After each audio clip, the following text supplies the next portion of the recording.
With every passing day, the conflict, the war currently playing out between Israel and Hamas is only escalating. Remember those horrifying images that came in years ago of ISIS terrorists beheading any hostage they got in and then televising it live, taking to social media and putting out these horrifying videos? Now, Hamas has threatened to do exactly that with all of the hostages that they've captured from Israel. It means essentially that time is ticking for the Israeli government, for soldiers out there to ensure that they safely get back all those who've been abducted. We're hearing that that goes into hundreds, women, children, old, senior citizens are all taken in as hostage by Hamas terrorists.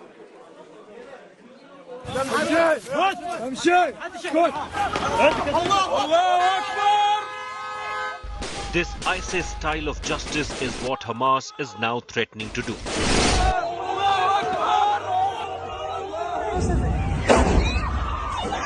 Children, women, senior citizens, entire families. Over 100 Israelis are in Hamas captivity.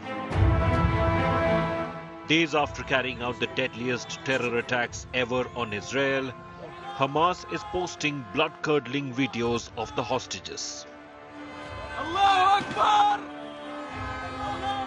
Like this one of a captive Israeli woman soaked in blood being paraded by Hamas terrorists. Or of a young girl, a 25-year-old student taken away by bike-borne men from a rave party.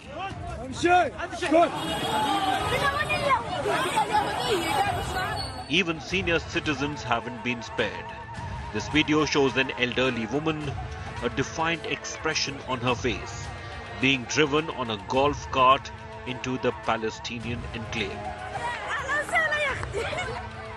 We found a video of her taken away with 3 or 4, I don't know, armed guards.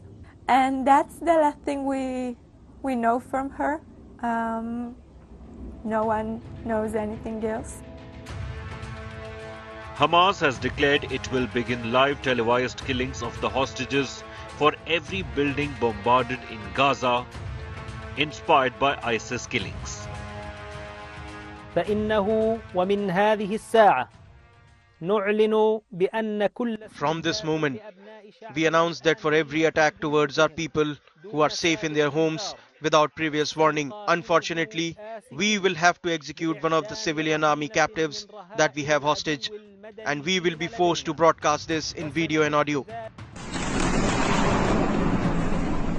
Israel is bombing Gaza non-stop in its counter-offensive against Hamas. There are fears the hostages could get caught in the attacks. Countries like Qatar and Egypt are trying to mediate between Israel and Hamas to ensure the safety of the hostages. I want to assure you that we will defeat terror because we have no other choice. There are many Israeli and also others from different nationalities which held in hostage. We are committed to bring them back. Hamas is likely to use the hostages as bargaining tool to get its own prisoners in Israeli jails released. For Tel Aviv, the hostage crisis poses a big challenge.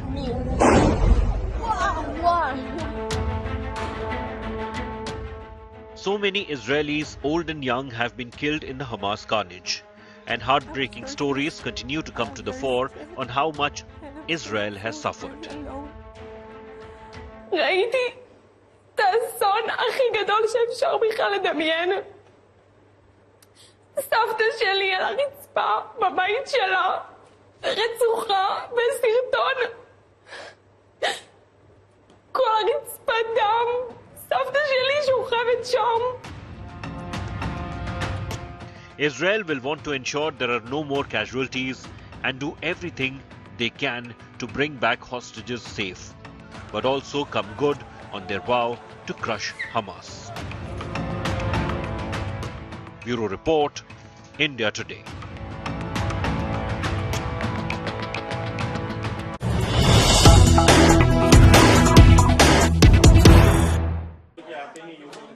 as this hostage crisis unravels for Israel, Hamas is already trying to go ahead and negotiate terms and conditions, saying we'll agree to a swap with prisoners, that they want 36 prisoners to be released.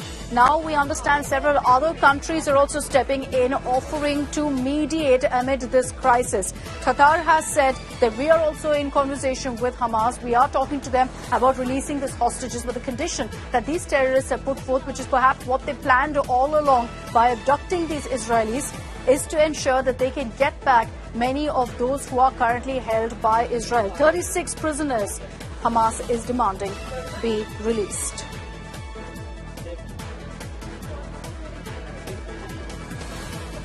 Okay, so this is the big breaking news that's coming in right now. Will this prove to be a big breakthrough, essentially? Will Israel agree to this condition being put forth by Hamas? There's no communication right now, but they maintain that they'll do whatever it takes to ensure that they can go ahead and get back all of the citizens who've been abducted, who are being kept right now in Gaza. Remember that the Israeli authorities have no idea as to exactly where these women, children, and senior citizens currently are.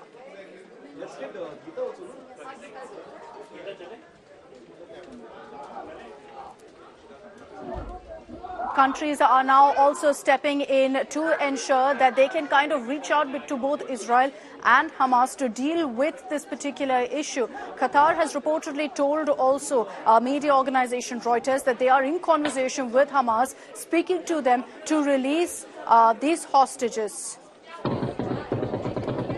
Gaurav Sawant is joining us live right now. He's been reporting from Israel, from some of the worst affected parts. Gaurav, we just got in news right now of sirens going off in Tel Aviv and several other parts. I hope you're doing okay. I hope you're safe.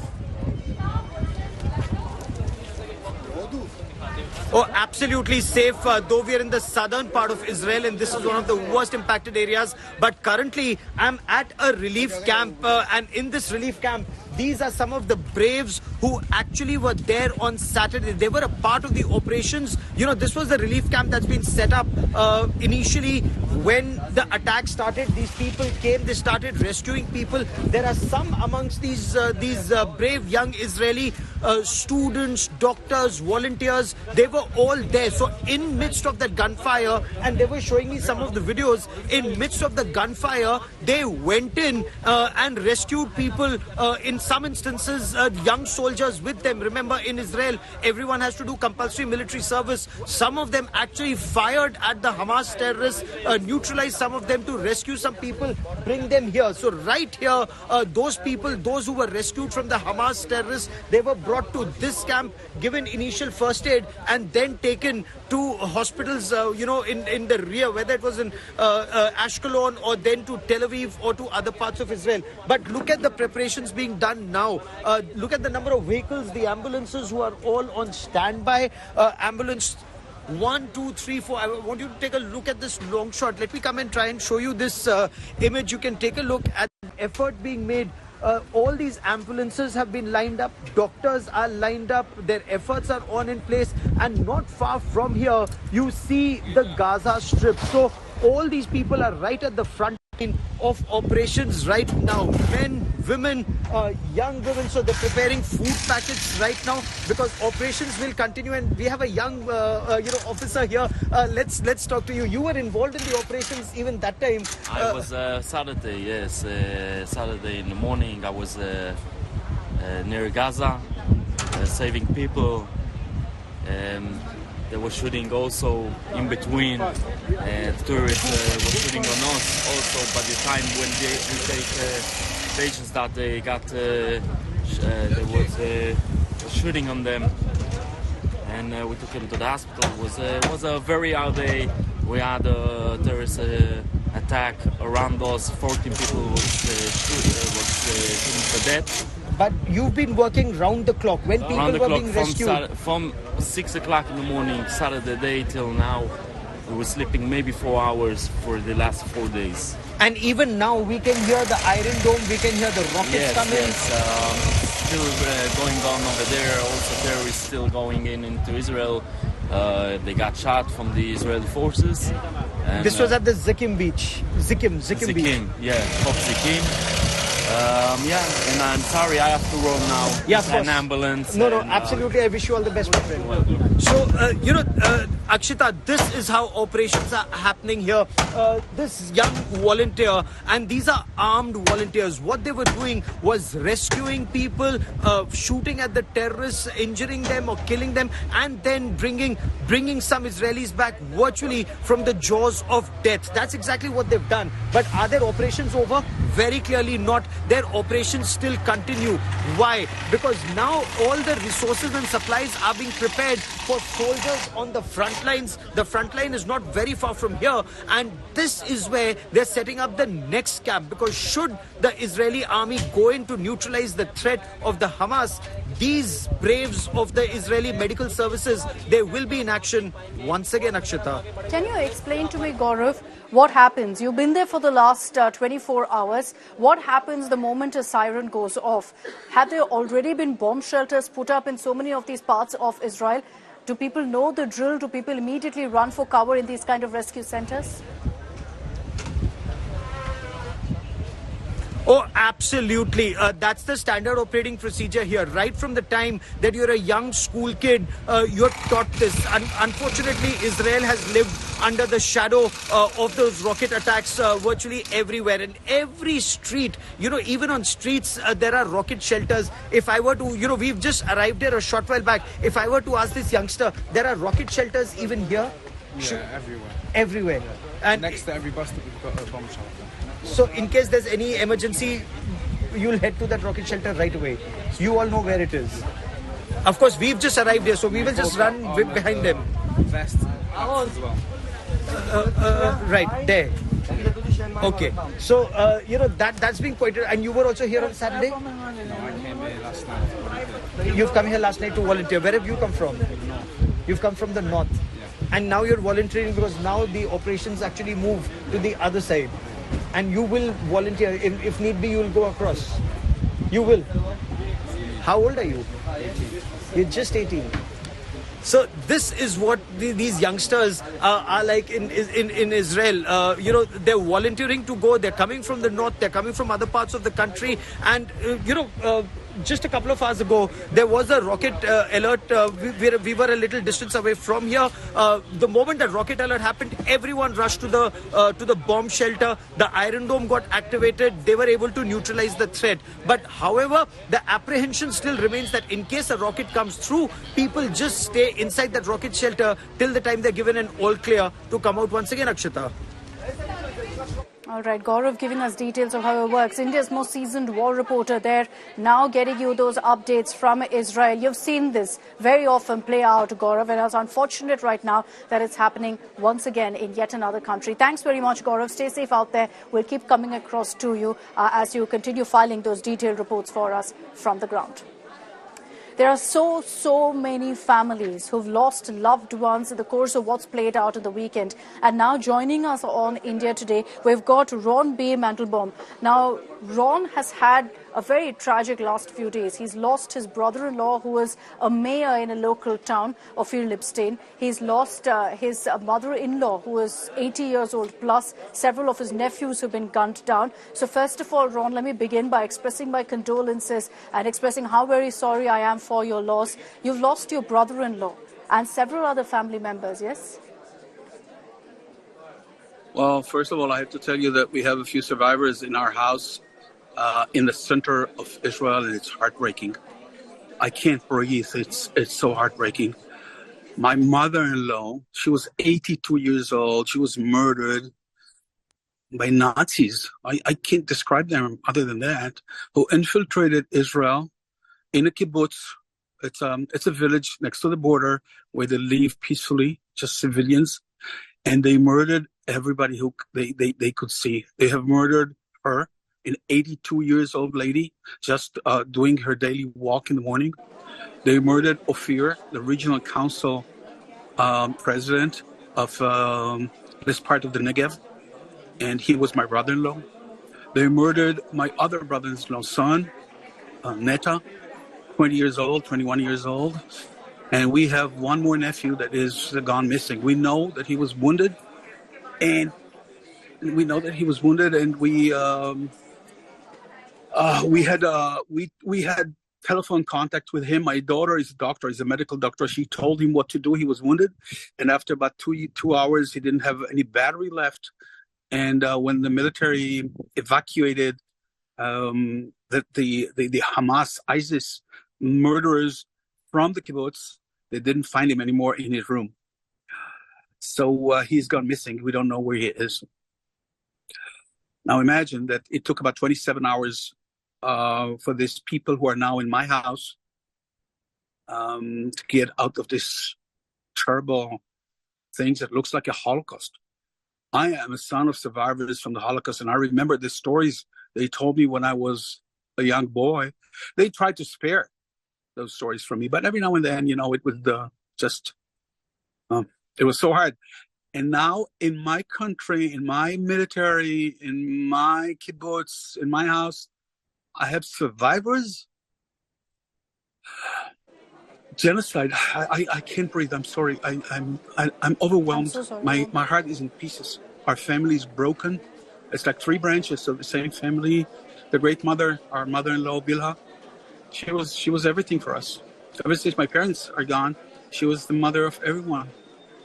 I don't know if we're going to get up as a family. We are going to survive as a nation. We're going to win, and we are going to teach those bastards a lesson that we'll never forget. But that's not relevant for us anymore. We are broken. Our family's shattered. I can't feel the pain that you do. It's just I'm out of words completely from what you've told us. This is a very, very difficult time for you, Ron. I understand that. And, it's brave of you to come out and even speak right now about what happened to you and your family. But just for us to understand, the level of brutality here. This happened while your family members, your mother-in-law, your brother-in-law, they were all inside their homes. And these terrorists barged in and killed them. They were living in three different houses in the kibbutz. Bilha and her husband, my father-in-law Amos, are living in one house, and Vered and Ophir are living. The deceased Ophir, the murdered Ophir, are living in one house with their four sons. One of them was in a kibbutz. It's a different way of living. When you turn 18, you get your own room away from your parents. Yep. So he was living in his in his own room that is a little to the west of those. So we had three sites of murder. And he's your nephew you're referring to, who's still missing. When was the last time you managed to speak to him, Ron? And I'm sure all of you are extremely concerned right now about his whereabouts. But how were you able to really put out that information or seek any details about his whereabouts? Are you concerned that maybe he's been abducted and could be in Gaza? There's not much we can do.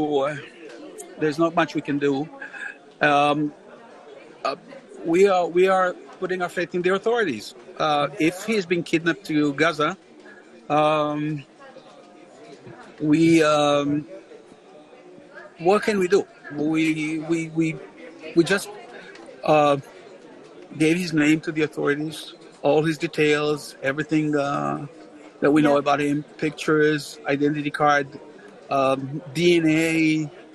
There's not much we can do. I can't go into Gaza and get him. I would, but it would be futile.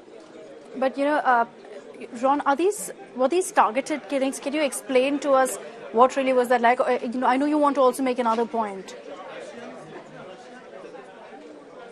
Imagine for a minute that on top of all the losses we have a missing person right now, and just imagine his mother had lost her husband, she had lost her mother, her nephew, and now she is waiting eagerly for a missing son. It's unbearable. It shouldn't happen. Things like that cannot happen. It's a nightmare. Heartbreaking to hear what you're telling us, and the only thing we can honestly do is offer our condolences, tell you how sorry we are. But the question that I was asking earlier, Ron, are these targeted killings? Do you believe that your family was zeroed in upon and targeted by these terrorists in any manner? And 3 homes of your family members were closed upon when terrorists entered these houses and killed everyone inside. Do you think that they were targeted? They don't target anyone. They target the Jewish people. They are Nazis, and they wanted to execute a genocide. Read their the manifest. The manifest of Hamas is to kill every Jew who lives in the land of Israel. That's genocide. They are criminals, and they should be judged by the international community as war criminals. The world should intervene. It's not a thing for Israel to do. You know, I can understand where your emotion comes from. When you feel anger, you feel pain, you feel a sense of hopelessness, essentially. And again, you know, I've said this innumerable number of times in our conversation, Ron, but again, please go ahead and accept our condolences. We're very, very sorry for your loss, for your family, and I know that this is an extremely difficult time for all of you. There are so many countless people like Ron who've suffered in the course of what's happened in the last few days, who've lost their family members, and as he says, we don't even have bodies right now to bury, to say goodbye to any of our loved ones or family members. And that's the tragedy of war. That's the tragedy of this conflict that we're currently witnessing. That's all we have time for in this edition of 6 p.m. Prime. Thanks very much for tuning in.